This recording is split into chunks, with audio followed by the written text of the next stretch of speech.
I'm now offering virtual sessions.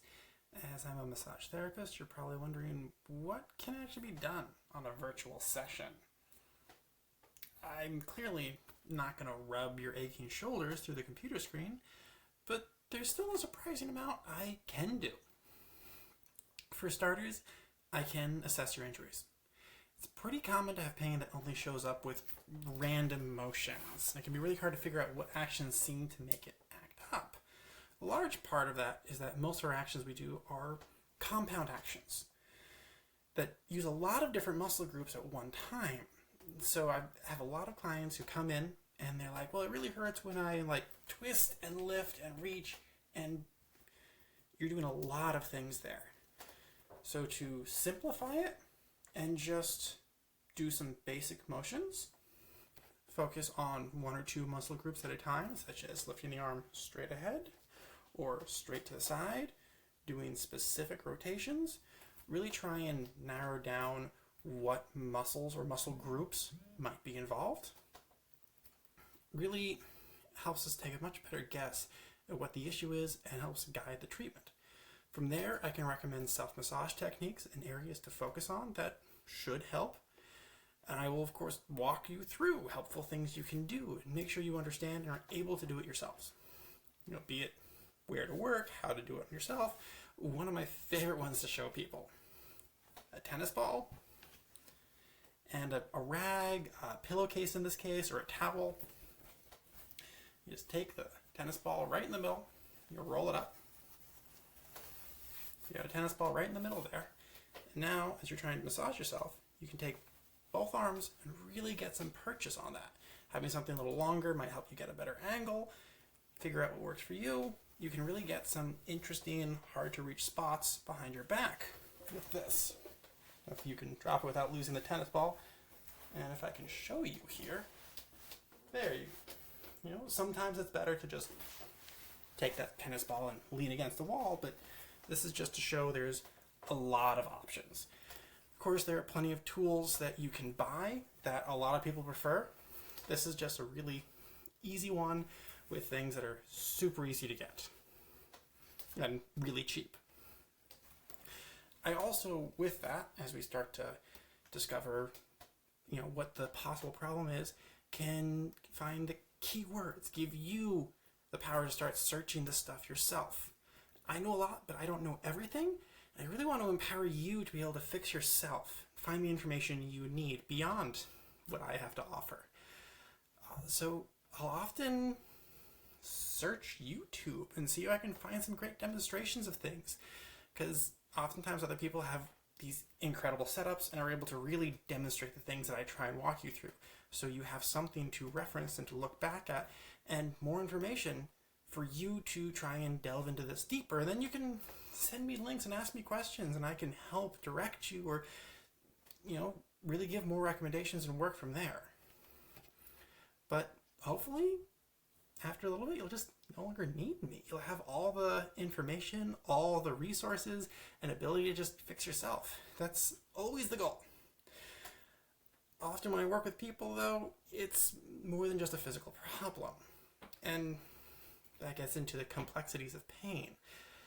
A specialty of mine really has become emotional work. And oftentimes helping people understand this connection between the mind and body. This is well demonstrated in the scientific literature, how complex pain is and how pain is always multifactorial. There's always a physical component to it. You stub your toe hurts. But then there's always more to it. And a big part of the trick is trying to figure out which factor is the biggest one. And sometimes it doesn't matter which one's the biggest one. It's just about dealing with enough of them that the pain kind of goes away. One of the ones that I really have been loving to work on and has really been becoming my specialty is the emotional side. So you stub your toe, you have the physical pain, you also have an emotional response almost instantly. I get angry. I want to punch the wall or hit the thing that I just stubbed my toe on. Other people might retreat in themselves, get kind of sad and want to curl up in a corner. So I'll often not only explore the physical assessment of your pain, but also the psycho-emotional side. This exploration alone can be close to an hour of talking sometimes. And even if we don't resolve anything, often just the new understanding and the beginning to see connections can help. I had this one client recently come in with new back pain. And as we talked, it turned out it got worse with stress from their job and went away on days off. Just that awareness alone helped them adjust their life. Realize when they have pain in that specific pain, it means they're stressed out and maybe they need to take it easy that day or just give themselves a little treat on the way into work. And while that hasn't gotten rid of the pain completely, it has greatly decreased it. And it's given them the ability and knowledge to take better care of themselves, to manage that pain so much better. Part of this exploration that I do with my clients will involve traditional East Asian narratives. I do modern, Western, current studies. I try and incorporate as much of that and try and stay on top of the research as best as I can. I also really enjoy exploring what like an acupuncturist might do. Acupuncturists do amazing things, and part of that is because of the philosophy and the model of health that they have. So obviously, I'm not an acupuncturist. Even if you come see me in person, I'm not using needles.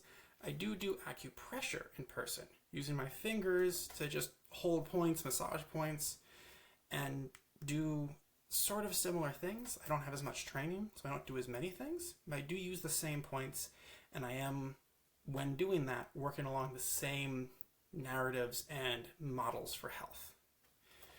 The traditional East Asian narrative groups things completely differently than Western narratives, and it's often helpful to explore. For instance, digestion in traditional East Asian medicine is not just physical. We digest information, we digest our experiences in life, which is why we lose our appetite when something big and emotional happens. This can become chronic digestion issues when they are unresolved traumas that we just can't digest. Now, that example doesn't necessarily apply to everyone. The traditional East Asian narratives in general aren't always the right approach, but the Western narratives aren't always the right approach either. That's why I really like to try and look at things from as many perspectives as I can to try and help everyone as best as I can. And I find they're all worth exploring. Every person, every issue, every single issue, your left hand versus your right hand can be so drastically different. I don't work the same way on either of them. I try and be open to what is right for you for this issue for this day. That's why I try and look at things from as many different viewpoints as I can so that we can try and find what works best for you. And to that end, I try to explore both modern Western narratives and traditional Eastern ones. The last thing I'll often include in my virtual sessions is, for lack of a better word, energy work.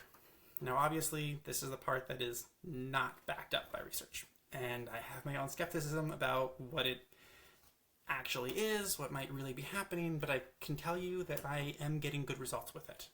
So whether I'm actually doing energy work or just leading people through a short meditation of sorts that helps you heal yourself, I like to include this as part of my treatments.